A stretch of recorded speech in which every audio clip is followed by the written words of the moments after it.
নমস্কার বন্ধুরা, ঘরকন্যা মৃদুলার নতুন আরও একটি ব্লগে আপনাদের সবাইকে স্বাগত জানাচ্ছি। আশা করছি যে যেখান থেকে আমার ভিডিওটি দেখছেন সবাই সুস্থ আছেন, ভালো আছেন। সকাল সকাল রান্না বান্না করছি। আজকে দুই উনুনেই বসিয়ে দিয়েছি, কেননা একটু তাড়াহুড়োর মধ্যে রয়েছি। মানে দুটো উনুনে বসিয়ে দিলে কি হবে, একটা দিকে ভাত হয়ে যাবে আর একটা দিকে তরকারি হয়ে যাবে। তো সেই কারণেই আমি তাড়াতাড়ি রান্না করতে বসিয়ে দিয়েছি। আজকে আবার একটু নিমন্ত্রণ আছে জানেন তো, কেননা মেয়ের স্কুলে পড়ে, মেয়ের বান্ধবীর জন্মদিন। তো ওর মা ফোন করেছিল যে নিমন্ত্রণে আজকে যেন অবশ্যই আসি। তো সেই কারণেই আর কি হুটোফাটা করে যে নিরামিষ আলু ফুলকপির রসা আর একটু ডাঁটার শাক আর কি রান্না করছি। এই রান্না করে রেখে চলে যাব আজকে নিমন্ত্রণ বাড়িতে। আমার মেয়ের যখন জন্মদিন হয়েছিল, মানে অনুষ্ঠান করেছিলাম, তখন মেয়ের জন্মদিনে ওরা এসেছিল। তো ওরা আবার নিমন্ত্রণ করেছে, না গেলে তো কেমন একটা বাজে ব্যাপার হয়ে যাবে। তো আমরা রেডি হয়ে বেরিয়ে পড়েছি, এই যে আমরা তিনজন যাচ্ছি। তবে এখন শীতের সময় না, শীতের সময় একটু গাড়ি করে যে যাব, এত ঠান্ডা লাগে, মানে প্রচুর সেফটি হয়ে বাইকে মানে যেতে হয়।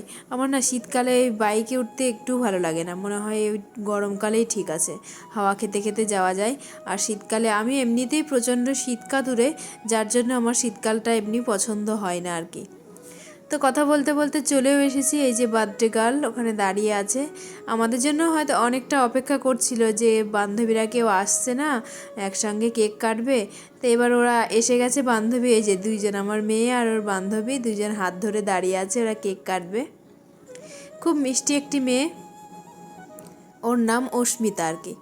তো ওদের বাড়িতে আমরা এসেছি, যে সবাই আর কি দাঁড়িয়ে রয়েছে, অপেক্ষা করছিল, আমাদের জন্যও অনেকটা অপেক্ষা করছিল। আরও কিছু বান্ধবী আর কি, বান্ধবীর ফ্যামিলি আসার কথা আছে, কিন্তু তারা আর এসে পৌঁছাতে পারেনি। মানে তখন অনেকটাই লেট হয়ে গেছে।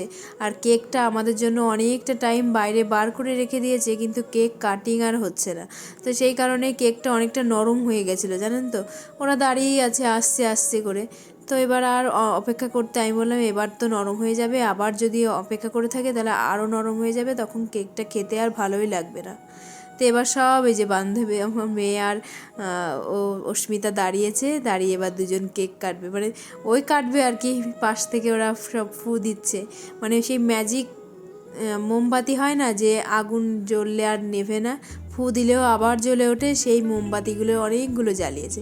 এবার ওরা কম্পিটিশন দেবে যে হলো মানে মোমবাতির ফু দিয়ে নেভানোর জন্য। সব বাচ্চাগুলোকে বললাম এক জায়গায় সব দাঁড়িয়ে যাও, এবার সুন্দর করে কেকটা কাটো। বাচ্চাদের এই একটু আনন্দ, তাই না, যে একটু কেক কাটিংটা হবে, একটু মজা করবে, এটাই ওরা শুধু চায়। আর আমার মেয়ে তো প্রত্যেক বছরই বলে যে আমার প্রত্যেক বছর এরকম জন্মদিন দেবে, আর প্রত্যেক বছর আমার বান্ধবীদের সবার নিমন্ত্রণ করবে। আমি বলছি ঠিক আছে, দেখছি। এই যে শুরু হয়ে গেছে কেক কাটিং।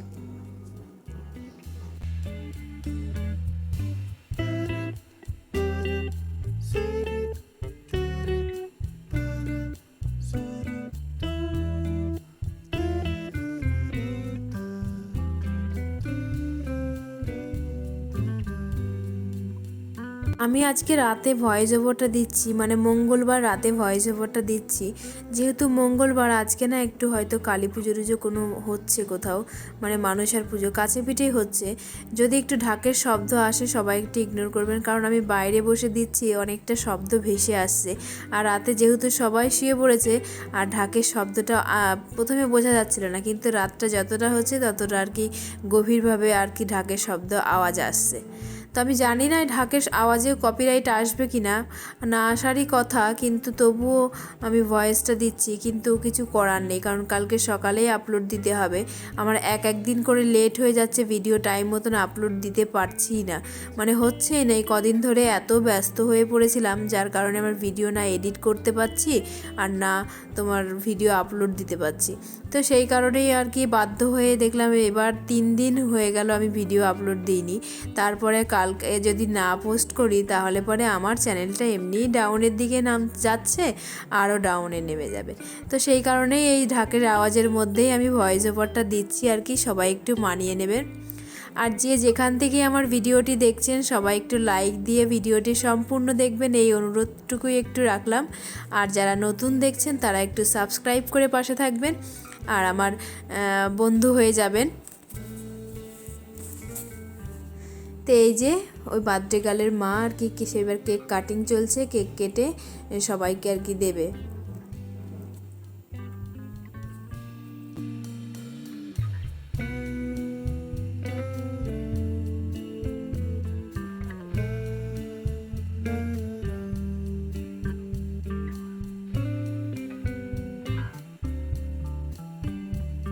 আর ওই যে বললাম না যে অনেকক্ষণ কেকটা বাইরে রেখে দিয়েছিল, যার কারণে কেকটা অতিরিক্তই নরম হয়ে গেছে। মানে মেয়েটি মানে বাচ্চা মেয়েটি কেকটা ঠিক করে কাটতেই পারছে না, তুলতেও পারছে না।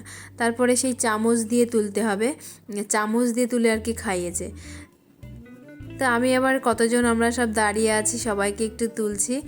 আমরা অনেকজন আর কি সব দাঁড়িয়ে দাঁড়িয়ে কেক কাটিংটা দেখছিলাম। আর বিশেষ করে আমি যে বাড়িতে গেলাম তাদেরকে আর কি আমি বেশি খুব একটা ভালো চিনি না আর কি। আমার মেয়ের জন্মদিনে এসেছিলো সেই কথা হয়েছে, আর এই যে জন্মদিনে গেলাম সেই কথা হলো। মানে আমি এমন একটা পরিস্থিতি, মানে পার্লারের কাজে হয়তো ব্যস্ত থাকি, স্কুলে ওনাকে দিয়ে আসা নিয়ে আসা করা ওর বাবা আর ওর দাদুই করে, আমি যাই না। আর ওদের সব মায়েরাই আর কি দিয়ে আসা নিয়ে আসা করে। আর অন্যান্য সব মায়েদের সঙ্গে ওদের কথাবার্তা হয় আর কি, মিল আর কি চেনা জানা আছে। কিন্তু আমি একেবারেই নতুন, মানে আমার মেয়ের স্কুলে আমার যাওয়াই হয় না। খুব প্রয়োজন বিশেষ না হলে হয় ভর্তি করার সময়, রেজাল্ট আনতে যাই যখন তখন যাই, আর একটু মিটিং হলে তখন হয়তো যাই। তো এই আর কি, তখন হয়তো ঠিক মতন দেখাও হয় না ওদের সঙ্গে। তো অনেক দিন পরে আর কি দেখা সাক্ষাৎ হলো সবার সঙ্গে, একটু ভালোও লাগলো মনের মধ্যে। তো ওপরেই ওরা খাওয়ার ব্যবস্থা আর কি করেছিল, তো সেখানেই খাওয়া দাওয়া করে আমার এত প্রেশার ছিল পার্লারে, হুটোপাটা করে আর কি এসেছি। এসে একটা সাজানো ছিল, সেই সাজানোটা আর কি কমপ্লিট করছি। তো সবাই একটু জানাবে। এই যে আমার সাজানোটা প্রায় মোটামুটি কমপ্লিট হওয়ার মধ্যে। ওর লুকটা খুব সুন্দর, একটা মিষ্টি একটি মেয়ে, খুব সুন্দর লাগছিল ওকে দেখতে। আর ওর রিকোয়ারমেন্ট ছিল একটা স্মোকি আইজের মধ্যে, তা ওপেন হেয়ার থাকবে, ওপেন হেয়ারের মধ্যে একটু কার্ল করে। ওর স্মোকি আইজটা খুব পছন্দ হয়েছে, আর সাজটা ওর পার্সোনালি ভীষণ পছন্দ হয়েছে। আর আপনারাও দেখে বলবেন যে কেমন লাগছে।